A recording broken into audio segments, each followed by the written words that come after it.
Yeah, that makes total sense. You said that talking about and being angry about the gun violence didn't feel very productive to you. But what do you think were sort of the productive moments and the things that you could do that were, successful as part of March of Our Lives?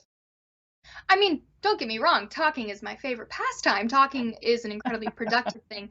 I think it's the specific type of talking in those interviews that comes off as being like, "Are you mad about this?" And then you kind of have to go, "Yeah." And they're like, "Are you sad about this?" And you have to say, "Yeah, this is horrible. Did you need me to say that?" I feel like that's pretty well known. And it's also, can you recount how traumatic it was for you?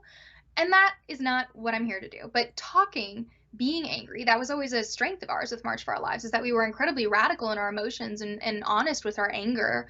And that really spoke to a lot of people. Clearly, it spoke to a lot of people. So don't get me wrong, all about talking, the speeches, the rallies, and those galvanized people. But clearly, the speeches and the rallies were not the thing that actually got people to stick with it and do the work. And that was where we got into local organizing, lobbying, get out the vote efforts. I mean, we registered tons of people to vote. And by we, I do mean we were out there with clipboards in random communities registering people to vote. And that was the work that we did that I really feel was more productive, engaging with communities across the country, especially neglected communities and marginalized communities, and really being boots on the ground. That was the work that created the coalitions that we had, that allowed us to continue existing, that allowed us to have comprehensive policy that wouldn't be harmful to some communities.